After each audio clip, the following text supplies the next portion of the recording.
El tema que vamos a tratar en este momento lo he titulado Amen a sus enemigos, basado en las palabras que Cristo nos da. Vamos a estar hoy en Mateo 5, del 43 al 47, pero voy a dar lectura a Mateo 5, del 43 al 48. Dice la palabra del Señor. Ustedes han oído que fue dicho, amarás a tu prójimo y odiarás a tu enemigo. Pero yo les digo, amen a sus enemigos y bendigan a los que los maldicen. Hagan bien a los que los odian y oren por quienes los persiguen, para que ustedes sean hijos de su Padre que está en los cielos, que hace salir su sol sobre malos y buenos y que hace llover sobre justos e injustos. Porque si ustedes aman solamente a quienes les aman, ¿qué recompensa tendrán? ¿Acaso no hacen lo mismo los recaudadores de impuestos? Y si ustedes saludan solamente a sus hermanos, ¿qué están haciendo de más? ¿Acaso no hacen lo mismo los paganos? Por tanto, sean ustedes perfectos como su Padre que está en los cielos es perfecto. Jesús está llevando a la audiencia a caminar por una montaña imaginaria donde la meta es la felicidad, donde la meta es el shalom del reino, donde la meta es la felicidad como una vida satisfactoria y significativa. Ese estado de plenitud que despierta la felicitación y la expresión en otros, bienaventurado aquel. Ese es el tema que Jesús empezó a tratar y que no ha terminado de tratar. Él empezó iniciando mostrando la necesidad de un carácter humilde ante Dios, mostrando que son bienaventurados los pobres en espíritu, los mansos, los humildes, los que lloran. Luego pasa a mostrar la necesidad de un carácter misericordioso hacia el prójimo. Bienaventurados los misericordiosos, los que soportan la persecución, los que buscan la paz, los que tienen corazón limpio. Y también ahí va incluido ese compromiso con la justicia. Bienaventurados también los que soportan o padecen la persecución por causa de él y por causa de la justicia. Pero luego él necesita explicar con qué clase de justicia se tiene que tener ese compromiso para poder alcanzar esa vida de felicidad, esa vida de plenitud, esa vida de satisfacción. Y de alguna manera ahí empieza a explicar y sacar a luz las malas interpretaciones de la ley que habían hecho algunos rabinos, porque él necesita hacernos volver a la verdad de Dios en el Antiguo Testamento, a la verdadera intención de Dios cuando dio los mandamientos. El primer mandamiento del cual habló fue sobre el asesinato, pero él nos dice, los escribas decían, solo el asesinato merece condenación, y ellos piensan que está bien sentirse superior si crees que lo eras, pero Jesús les dice, no, vean la importancia que Dios le da a la superioridad contra el prójimo, que se manifiesta en ira y en insultos, es tanta que es considerada por Dios tan digna de la condenación del infierno como la condenación que merece un asesino. Luego los lleva un poco más alto en esa montaña y les muestra el valor que Dios le da al respetar la dignidad de otra persona, no a usar otra persona para alimentar fantasías sexuales, ni ver a la otra persona como un objeto de placer, ni tampoco casarse con una mujer viéndola como una mercancía de honor, sino que él busca resaltar la dignidad humana, así como la dignidad del matrimonio, cuando toca el tema del adulterio en el corazón y el tema del divorcio, porque algunos rabinos permitían el divorcio por cualquier capricho y Jesús dice, ese divorcio no es válido delante de Dios. Luego nos lleva un poco más arriba y nos desafía a mostrar en nosotros la imagen de Dios. No solamente quiere que la veamos en otros, quiere que la mostremos en nosotros siendo veraces, no usando las fórmulas de los rabinos para jurar falsamente. Pero luego nos lleva un paso más y nos demanda ser misericordiosos, no usando la ley como excusa para tomar la justicia en nuestras propias manos, sino que viendo las oportunidades que se nos presentan como oportunidades para tener misericordia, como oportunidades para extender amor, para ir una milla más, para dar, para servir. Pero al igual que en muchas montañas o volcanes, el tramo previo a la cima es el más alto. Jesús nos va a llevar a la cima de este sermón, que es el Padre Nuestro, pero antes de llegar a esa cima, nos deja el ejemplo y aplicación más difícil respecto a la mayor justicia para el final. Nos hace una demanda que estamos acostumbrados a oírla, pero que realmente parece imposible de cumplir. Amen a sus enemigos. Jesús empieza citando la ley y la interpretación incorrecta que existía en la mente de su audiencia. Y en Mateo 5:43 leemos, ustedes han oído que se dijo, amarás a tu prójimo y odiarás a tu enemigo. Él no está citando lo que está escrito, él está citando lo que se ha oído. Lo que se ha oído contiene una parte de lo que está escrito y contiene otra parte que no está escrito, que solo se ha escuchado. La primera frase del libro es una frase bíblica, amarás a tu prójimo. Por supuesto, esto está escrito en la ley, pero la interpretación y la manera de entenderlo era lo que no estaba correcto. Vayamos a leer lo que la ley nos dice para poder comprender la intención original de Dios cuando dio este pasaje, ver cuál era la interpretación de la audiencia de Jesús y ver qué era lo que se tenía que corregir en el entendimiento de ellos y también en nuestro entendimiento. Empecemos leyendo Levítico capítulo 19, versos 17 y 18. Levítico 19, 17 y 18. No aborrecerás a tu hermano en tu corazón, razonarás con tu prójimo para que no participes de su pecado. No te vengarás, ni guardarás rencor a los hijos de tu pueblo, sino amarás a tu prójimo como a ti mismo, yo Jehová. Amarás a tu prójimo es una frase extraída del verso 18. Donde aquí él no la cita completa como a ti mismo porque no era algo que se había oído, no era algo muy común de oír. Habían los rabinos sí decían, sí, hay que amar a tu prójimo, pero puedes odiar a tu enemigo.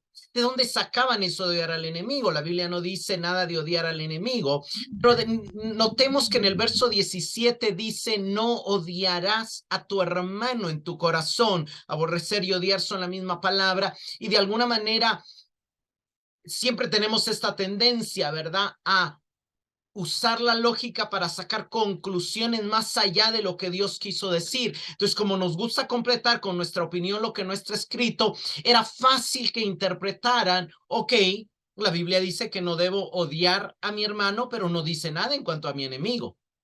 La Biblia dice que debo amar a mi hermano, pero no dice nada en cuanto a amar a mi enemigo. Entonces quiere decir que seguramente si no puedo odiar a mi hermano, sí puedo odiar a mi enemigo, y si debo amar a mi hermano, tengo permiso para odiar a mi enemigo. Son las conclusiones que fácilmente sacamos cuando solamente estamos viendo un versículo y aplicamos nuestra lógica y nuestros métodos y nuestro conocimiento y nos olvidamos de todo lo que más que Dios ha dicho aparte de esa sección.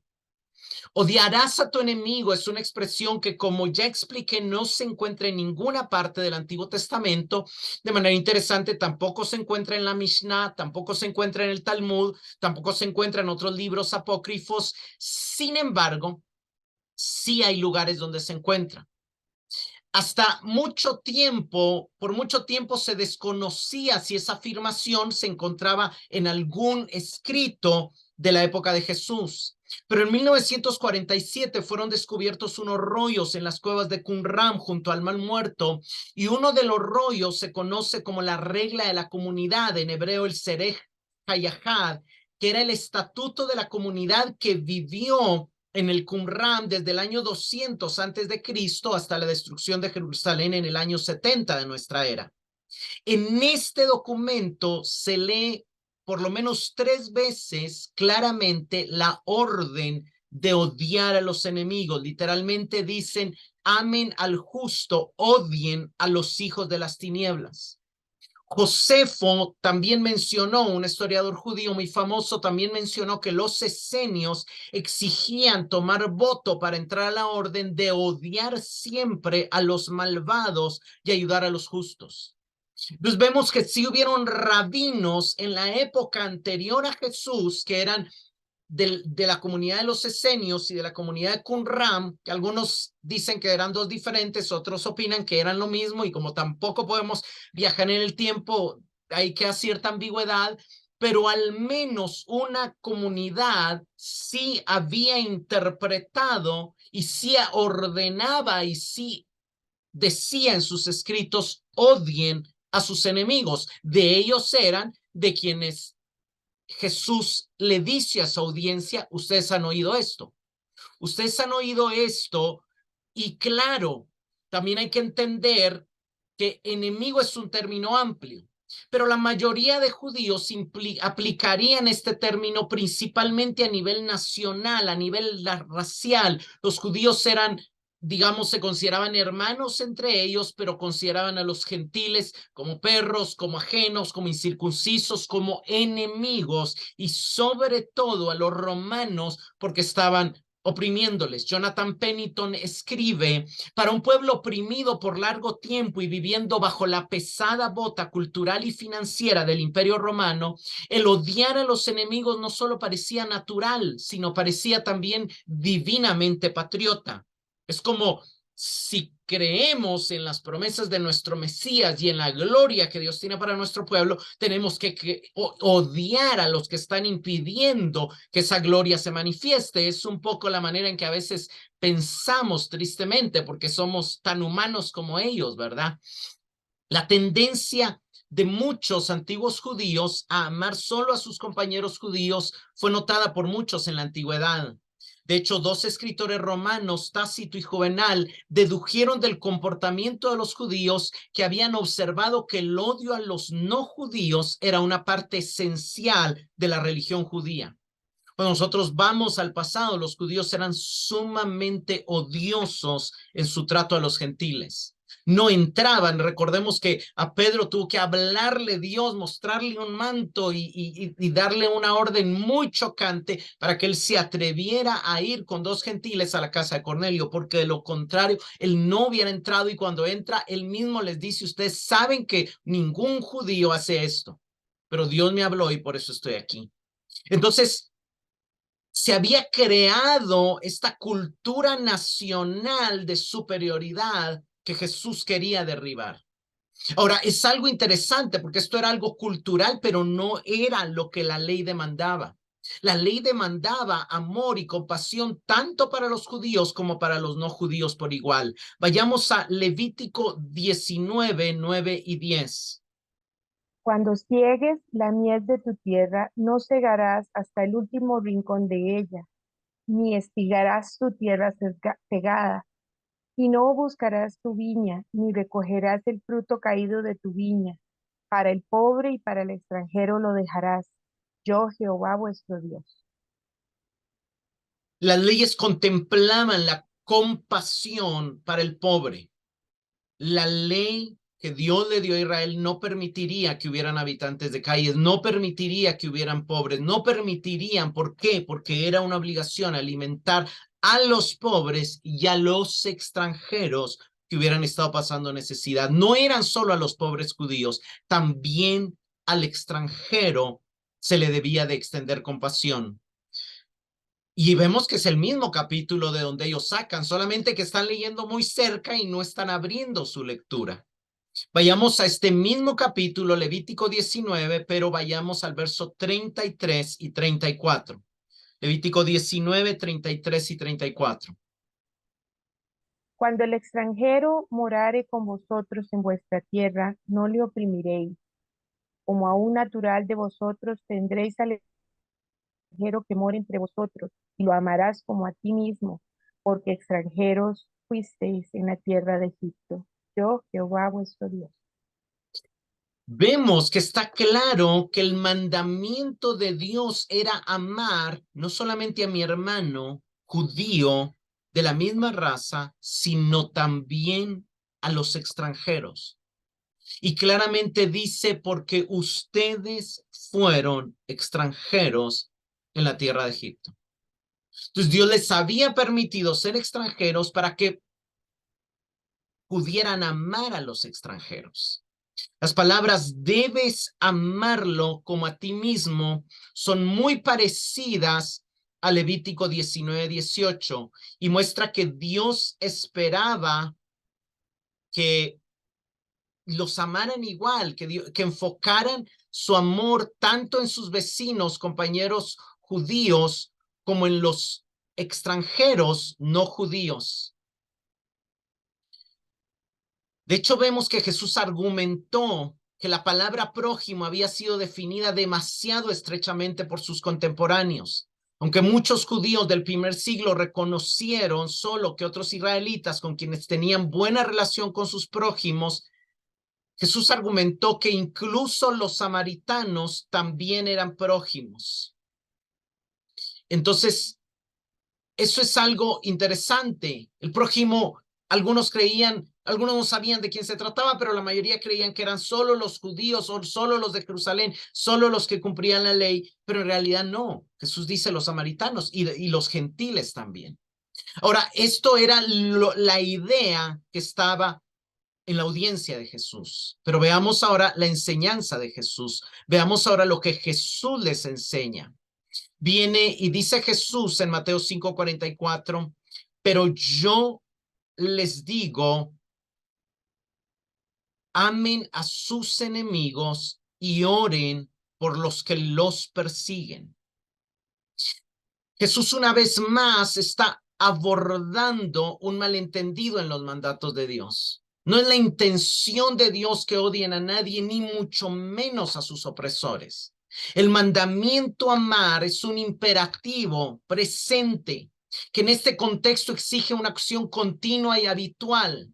Yo les digo, yo les ordeno la verdadera intención de Dios, lo que Dios quiso decir es ustedes deben amar y seguir amando a sus enemigos y deben orar aun cuando esos enemigos los estén persiguiendo. Es un tiempo presente. Deben amarlos con un amor eterno que no disminuya ni se enfríe ante los abusos de ellos o ante la persecución de ellos.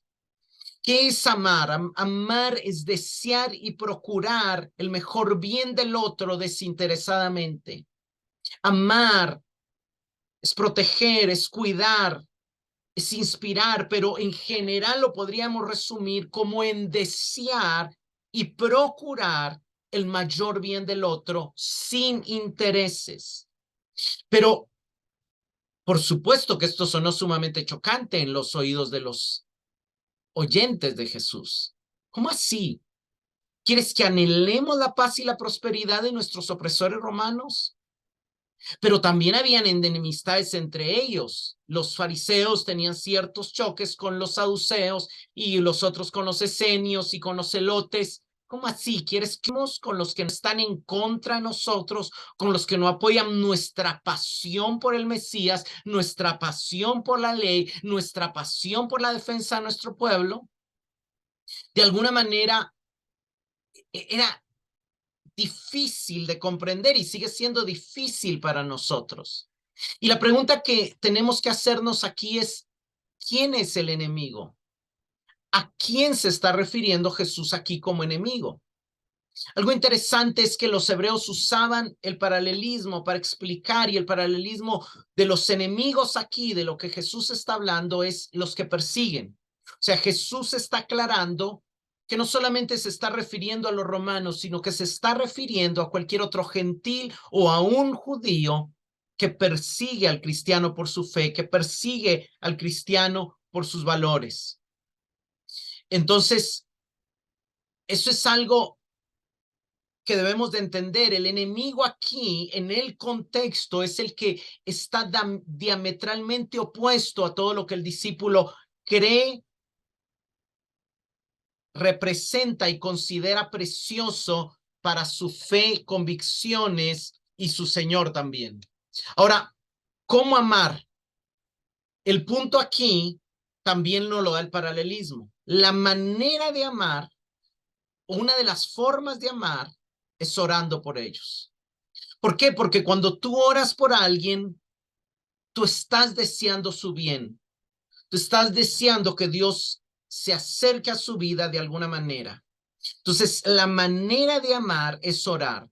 Charles Quall comenta, muchos de los contemporáneos de Jesús mencionaron frecuentemente a sus enemigos en sus oraciones, pero en lugar de orar por ellos, oraron contra ellos. Sus oraciones eran oraciones imprecatorias que pedían a Dios que maldijera al enemigo, no que lo bendijera.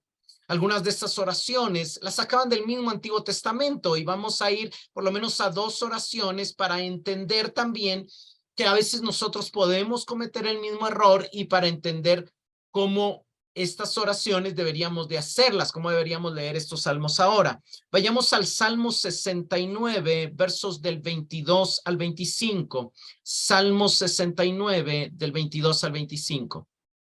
Sea su convite delante de ellos por lazo, y lo que es para bien por tropiezo.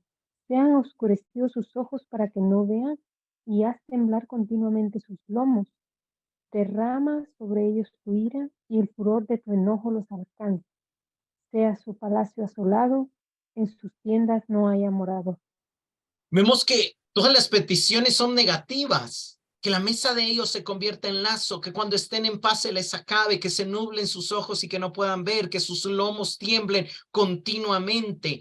Derrama sobre ellos tu indignación, que el ardor de tu ira los alcance, sea desolado su campamento y nadie habite en sus tiendas. Vayamos al Salmo 71:13. Sean avergonzados, perezcan los adversarios de mi alma, sean cubiertos de vergüenza y de confusión los que mi mal buscan. Sean avergonzados y consumidos, cubiertos de vergüenza y de confusión. Ambas peticiones parecen apelaciones a la ley del talión, además de que fueron escritas en un tiempo donde Israel era el pueblo receptor del pacto y de las promesas de Dios y las demás naciones eran ajenas al pacto.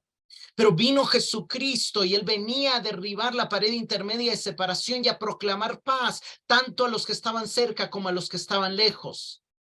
Ya estas oraciones ya no se deben hacer pensando en enemigos físicos, en seres humanos. Estas oraciones las podemos hacer, pero ahora nuestros enemigos es el viejo hombre, que el viejo hombre sea el que muera. Nuestros enemigos son las mentiras del enemigo, que las mentiras del enemigo sean las que mueran, que las trampas de las tinieblas sean las que Dios destruya y derribe. No, ya no debemos orar por los otros seres humanos. ¿Por qué? Porque Jesús vino a cambiar esa situación, él cambió el pacto y ahora ya no somos el pueblo cercano al pacto y los demás lejanos, no, todos están igual de cerca al paso de la fe para ser salvos, todos. Jesús derribó la pared intermedia de separación que había entre Israel y el pueblo que no tenía esperanza, que no tenía Dios, que no estaba cercano a los pactos y a la promesa, que éramos todos nosotros, de hecho, porque yo no conozco aquí ningún judío en la conexión. Pero el punto es, Jesús dice, si los persiguen, si procuran su mal, ámenlos y oren por ellos, no oraciones imprecatorias como las de estos salmos, no oraciones contra ellos, sino oraciones por ellos, por su bien, por su bienestar. De hecho, un pasaje paralelo es Lucas 6, 27 y 28. Vamos a Lucas 6, 27 y 28. Pero a vosotros, los que oís, os digo, amad a vuestros enemigos, haced bien a los que os aborrecen, bendecid a los que os maldicen y orad por los que os calumnian. Aquí, la ventaja de Lucas es que en lugar de tener 2 frases nos da 4 y eso nos amplía un poco el panorama. Enemigos son los mismos que los que nos aborrecen o nos odian, son los mismos que los que nos maldicen o hablan mal de nosotros y son los mismos que los que nos insultan por nuestra fe. Enemigos son toda esa gama de personas que no saben lo que hacen, pero que de alguna manera se oponen a nosotros por la fe porque su entendimiento está entenebrecido.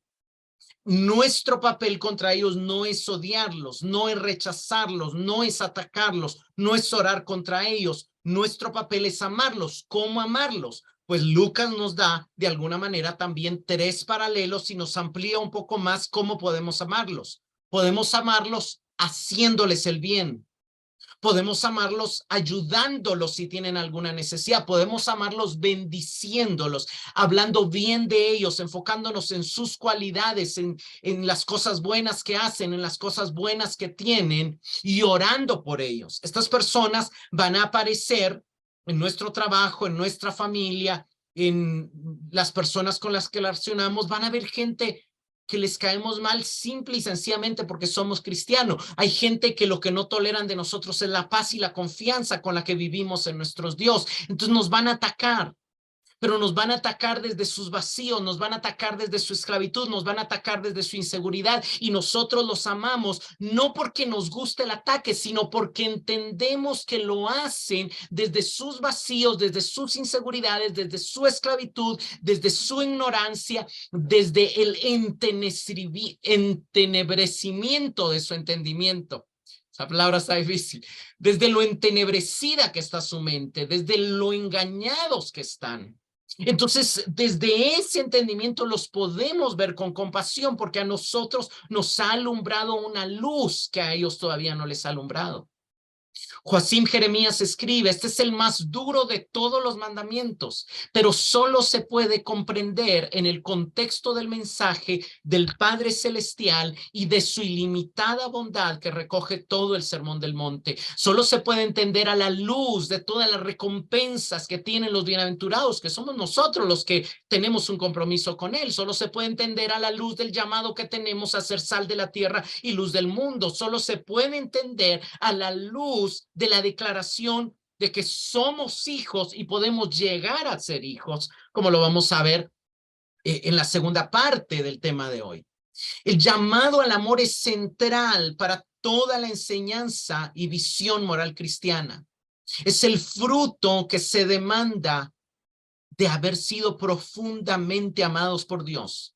Lo primero que hay que entender es que Jesús no nos manda amar sin primero habernos amado. Él nos manda amar primero habiéndonos amado. Y aquí viene la razón que Jesús da para pedirnos que amemos. En otros mandamientos Él no da razones, pero Él entiende lo chocante, Él entiende lo difícil que entender este mandamiento, Él entiende lo difícil que es comprender, entonces Él explica el propósito del mismo. No la razón, no el fundamento, el propósito del mismo. Y en Mateo 5:45 leemos, para que ustedes sean hijos de su Padre Celestial que está en los cielos. Porque Él hace salir su sol sobre malos y buenos y llover sobre justos e injustos. Ahora hay que entender algo aquí. Jesús no está diciendo que llegaremos a ser hijos bajo la condición de amar a nuestros enemigos y orar por los que nos persiguen. Eso sería salvación por obras y sería imposible que alguien llegara a ser hijo. Sin embargo, tampoco está diciendo amen a sus enemigos porque ya son hijos, porque las palabras en el griego hopos, traducido en español, para qué, no pueden interpretarse nunca como por qué. Son una expresión del propósito, no de la causa ni el fundamento de algo. O sea, el fundamento de amar no es que ya seamos hijos, aunque va por ahí, pero realmente lo que Jesús está diciendo es el propósito. Lo que tienen que llegar a alcanzar, lo que van a llegar a alcanzar, si aman, es que van a alcanzar el ser hijos. ¿Cómo así el ser hijos? Pero si Juan 1:12 nos dice que a los que le recibieron se les dio el derecho de llegar a ser hijos, y solo pensar en ese pasaje nos aclara un poquito, de llegar a ser hijos. Ya recibimos la adopción, los papeles, pero tenemos que llegar a tomar posesión de la herencia. Y ese es el punto, digamos, Y el punto es que para nosotros ser hijo tiene que ver con genética, tiene que ver con inscripción en el registro civil, pero en el mundo romano no era así. De hecho, la mayoría de césares eligieron a sus sucesores por adopción, y en el Imperio Romano era más fácil adoptar un adulto, no se adoptaban niños, se adoptaban quien podía seguir mi negocio, quien podía tomar mi dignidad, quien podía continuar con mi responsabilidad. Jesús está hablando de un propósito, de lo que ellos debían aspirar a alcanzar.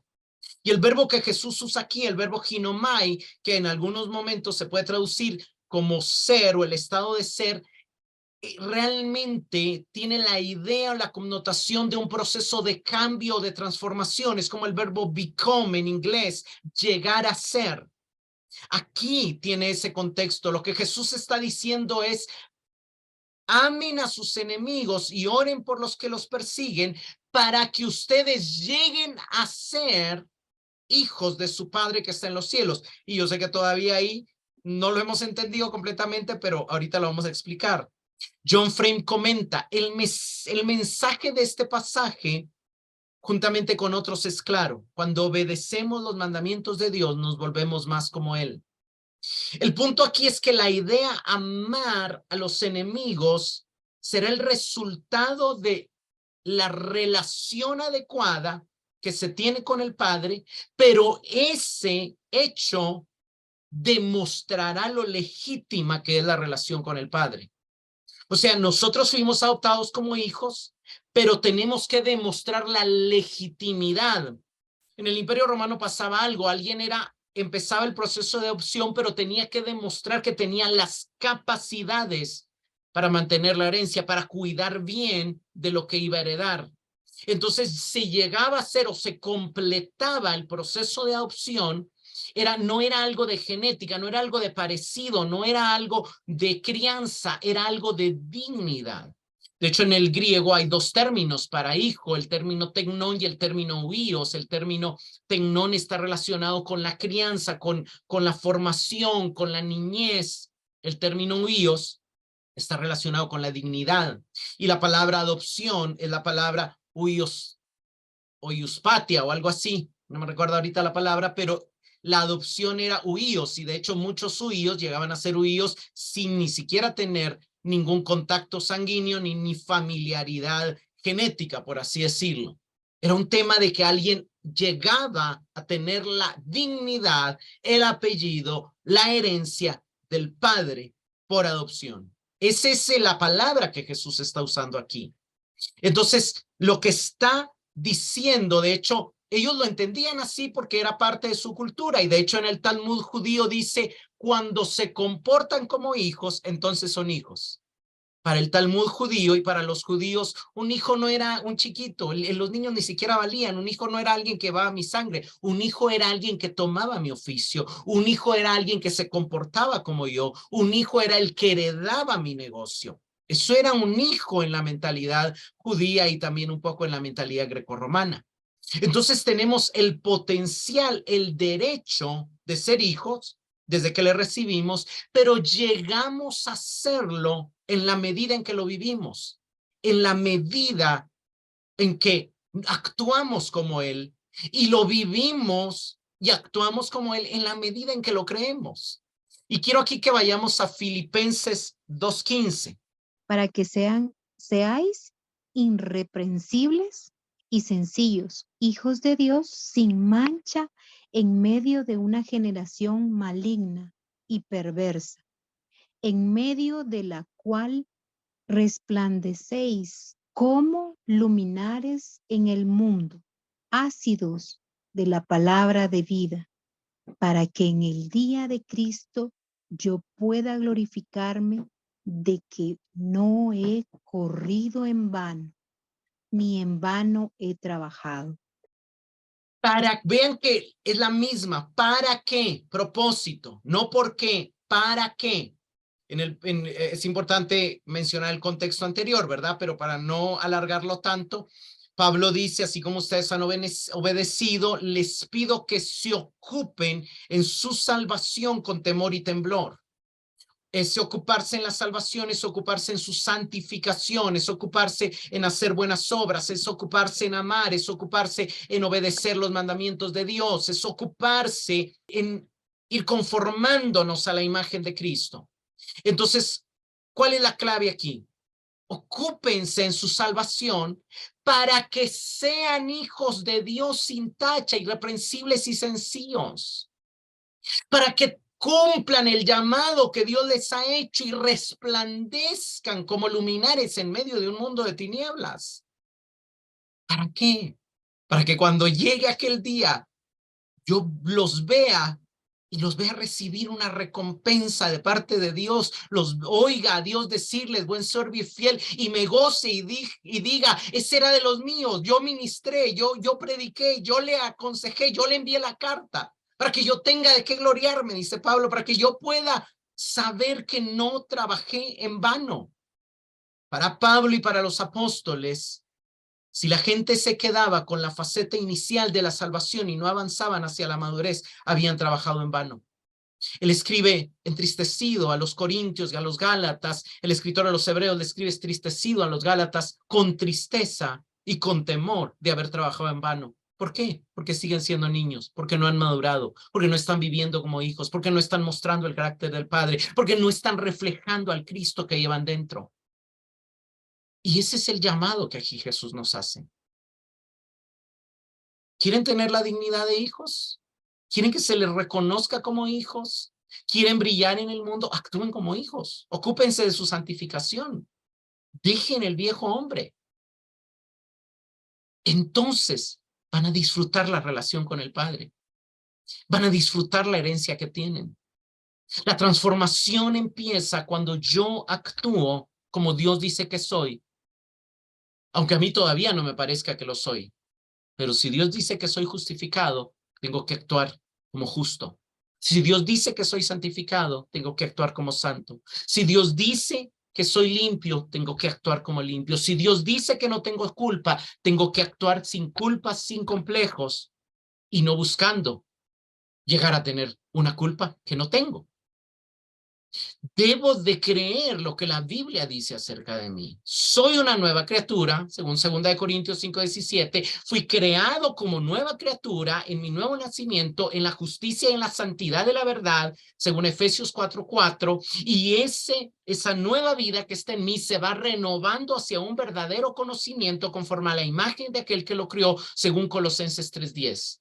Recibí una nueva vida en el nuevo nacimiento, recibí la vida de Dios, la vida de Cristo. Resucitamos, hermanos, recibimos su vida, resucitamos juntamente con Él. Y si vemos en Colosenses 3, nos dice que ahora los que estamos en Cristo, Cristo es todo y en todos. Por eso en el 13 dice, como Cristo los perdonó, así háganlo ustedes también. Por eso en el 15 dice que la paz de Cristo reine en sus corazones. Por eso en el 16 dice que la palabra de Cristo abunde en abundancia en ustedes. Ya Cristo está en nosotros, ya su perdón está, ya su paz está, ya su palabra está. El punto es, ¿dejaremos que Él nos llene? ¿Viviremos como completos en Él? ¿Perdonaremos desde el perdón recibido? ¿Dejaremos que su paz reine? ¿Estudiaremos su palabra para que habite en abundancia en nosotros? Nolan comenta, donde Mateo 5:9 prometía el reconocimiento divino como hijos, aquí el vínculo con el ejemplo de Dios se respeta mejor, tomando la idea central del texto, amando a los enemigos, actuaréis de la manera apropiada de la familia a la que ahora perteneces, como el padre, así el hijo. Marcados para esta semejanza familiar, las acciones de uno serán buenas obras que glorifiquen a nuestro Padre que está en los cielos, como dice Mateo 5:16. Hermanos, anhelamos tener esa dignidad de hijos, caminar con la frente en alto como hijos de Dios. Seamos hijos. Dejemos que el Cristo que vive en nosotros viva en nosotros. Porque Él hace salir su sol sobre malos y buenos y llover sobre justos e injustos. Dice la segunda parte del 45. Aunque Dios ama con un amor complaciente a su Hijo y a sus hijos, Él también ama con un amor benevolente a toda la humanidad. Él provee lluvia de bendición para todos. Tanto el sol que hace salir sobre malos y buenos como la lluvia sobre justos e injustos son fuente de vida y de bendición. Veamos Deuteronomio 28:12. Te abrirá Jehová su buen tesoro, el cielo, para enviar la lluvia a tu tierra en su tiempo, y para bendecir toda obra en tus manos. Y apresarás a muchas naciones, y tú no pedirás prestado. Veamos el paralelismo. Dios va a enviar lluvia para bendecir la obra de tus manos. La lluvia no solamente, obviamente, se refiere al agua que hace caer, sino se refiere a la capacidad de producir, a la capacidad de que el trabajo genere algo, y eso lo tienen todos los seres humanos. Yo sé que hay diferencias sociales y que hay países con más oportunidad, con menos oportunidad, no vamos a entrar en ese dilema, pero todo aquel que se esfuerce en el trabajo, que tiene una buena idea, que logra detectar un buen campo en el mercado, en el mundo en el que vivimos, puede prosperar y puede salir adelante. No necesita ser creyente. Dios envía su bendición a la obra de las manos de todos los seres humanos. Por supuesto, ese amor benevolente de Dios, que incluye a toda la humanidad, también tiene límites, ¿verdad? Cuando la maldad llega a un colmo, Dios interviene con juicios, como lo hizo con Sodoma y Gomorra, con Asiria, con Babilonia, con Hitler. Pero el día del juicio también actuará con justicia para todos, así como ahora muestra su amor para con todos. Pero mientras eso llega, porque la justicia está en las manos de Dios, a nosotros nos toca imitarle como sus hijos. A nosotros nos toca vivir desde la dignidad, desde la posición que se nos está ofreciendo. Entiendan esto y quiero volver a repetir. La palabra griega tecnón, que se traduce hijo, está relacionada con la palabra crianza, con la palabra de amamantar, y es más un pensamiento de intimidad interior, de la comunidad, de la vida, de la naturaleza. Pero la palabra griega huios es una palabra relacionada con la dignidad, con una posición que se puede alcanzar porque fui entrenado para tener esa posición, siendo hijo de mi padre, o porque fui adoptado porque ya tenía el entrenamiento para esa posición. O sea, la palabra, lo que recibimos al creer en Cristo, no es la posición, es el derecho de llegar a tener, de llegar a caminar en esa dignidad, en esa posición. Y lo que Jesús está diciendo aquí es, si ustedes aman a sus enemigos, entonces van a alcanzar esta dignidad, esta posición. Van a ser huíos, no hijos de genética, hijos reconocidos, hijos con una posición dada, hijos con una dignidad resultante de una posición dada. ¿Queremos llegar a ser esos hijos? Es como van a ser nombrados el CEO de la empresa que fundó su padre. Más o menos así es. Obviamente, solo Jesús es el CEO por excelencia, pero digamos que abajo del CEO, en el ámbito también donde nosotros nos toca, porque ahí es donde entendemos reyes y sacerdotes, pero no es para reinar sobre la vida de los demás, es para reinar sobre mi propia vida y sobre el ámbito sobre el cual Dios me ha llamado a influenciar, en el caso de los padres, sus hijos, su familia, etcétera, etcétera, ¿verdad? Y con límites también, ¿verdad? Pero hay un llamado a esa dignidad de reyes, profetas y sacerdotes desde nuestra unión con Cristo. Tenemos acceso al Padre juntamente con Él. Tenemos acceso a anunciar su palabra juntamente con Él.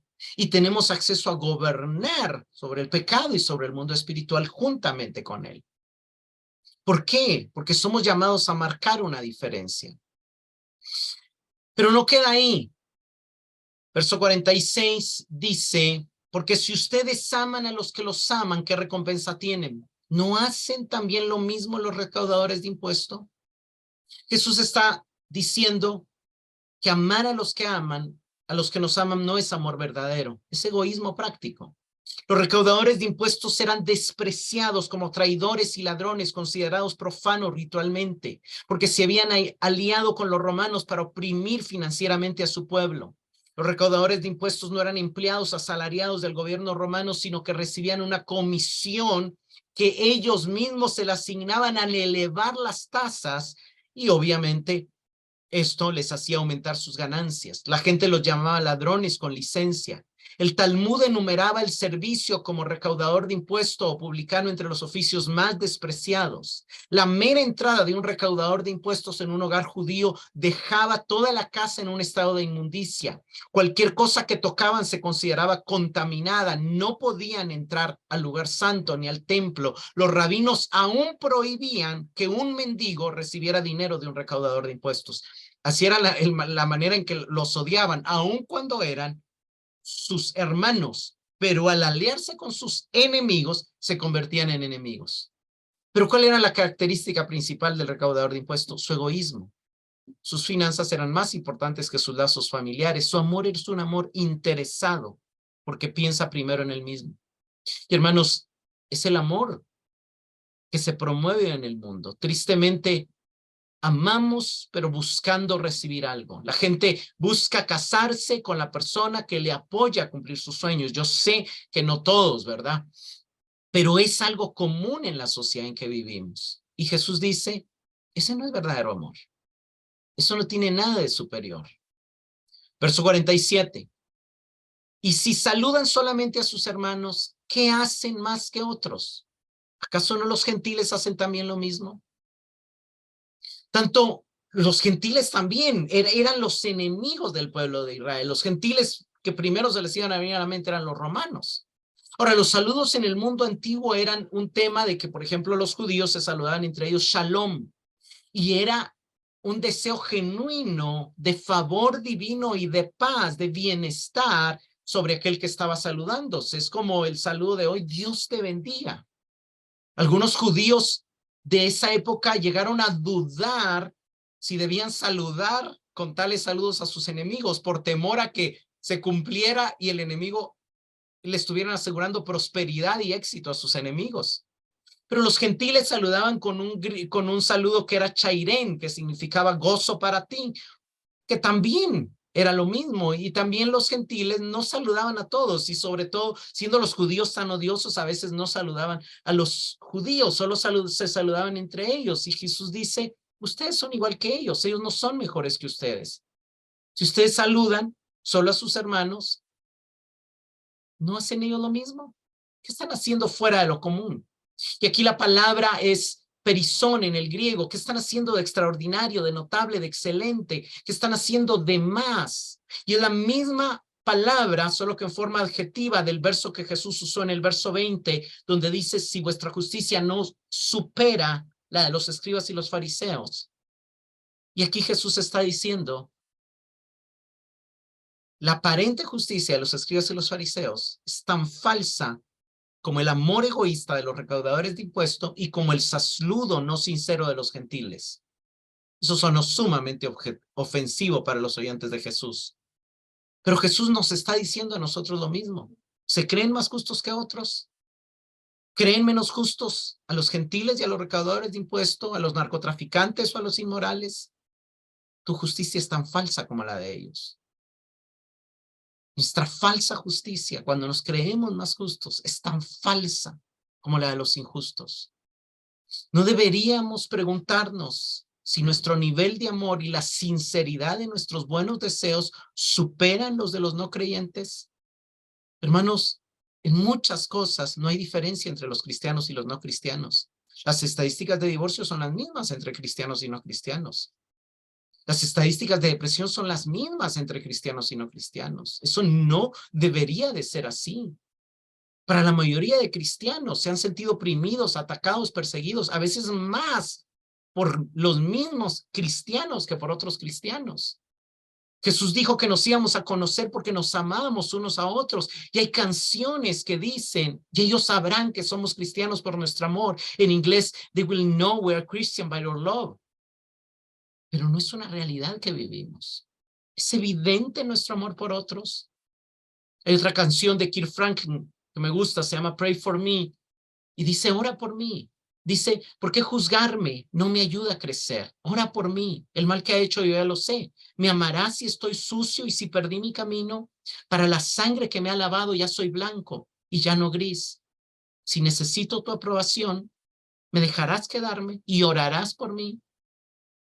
Hermanos, necesitamos ser impactados mayormente por el amor con el que Dios está amado y reflejarlo si queremos llegar a tener la dignidad de hijos. El amor es el gran mensaje del cristianismo. Y Jesús lo presenta impresionantemente como el mayor ejemplo de justicia, para eliminar todo argumento como que lo que no se merece no es justo. Vamos a Romanos 5, del 8 al 10.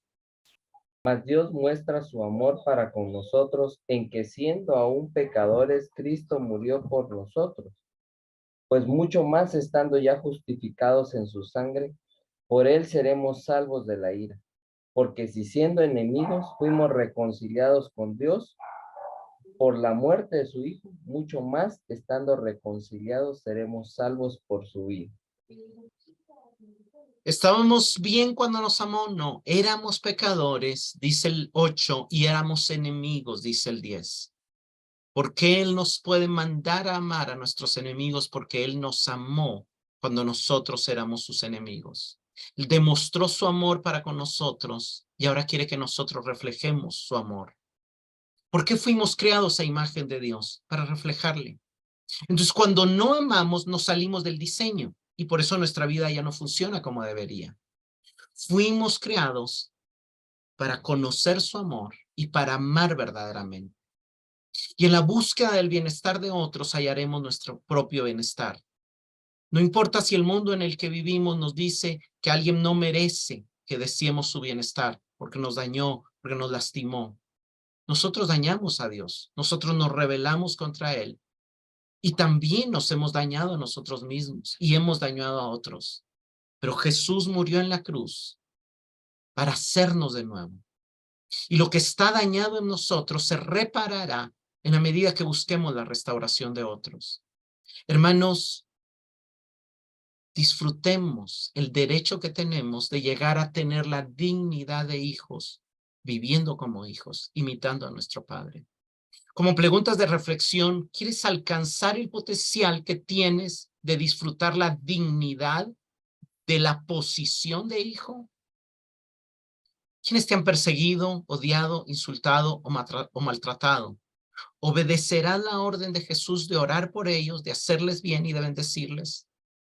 ¿Comprendes que son esclavos de sus propios pecados, que están en una cárcel mientras tú ya saliste de la tuya? ¿Puedes ver que ellos tienen el mismo vacío que tú tenías antes de que Cristo llegara a ti a llenarlo? Señor, te damos gracias por tu palabra. Y te pedimos perdón, Señor, porque como creyentes durante siglos nos ha costado tanto cumplir este mandamiento de amar a nuestros enemigos y de orar por los que nos persiguen. Señor, gracias por hacernos entender que amar a los que nos aman y saludar a los que nos saludan no tiene ningún mérito, ninguna recompensa, nada diferente. Perdónanos por las ocasiones en las que nos hemos sentido o creído más justos que otros. Ayúdanos, Señor, a ser impactados por la realidad de que siendo tus enemigos, tú nos amaste. Moriste en la cruz por nosotros cuando todavía éramos pecadores. Que podamos disfrutar de tal manera tu amor y ser tan llenos de tu amor que no nos quede ninguna otra opción que compartirlo, que extenderlo a otros, no solamente aquellos que despiertan compasión en nosotros por su necesidad, sino aún aquellos que lo que despertarían es deseos de venganza, de rechazo, de odio por su enemistad. Que aún a ellos, Señor, los podamos amar desde tu amor, desde el amor con el que tú los amas, y podamos orar por su conversión, por su liberación, por su sanidad, por su restauración. En el nombre de Jesús oramos. Amén.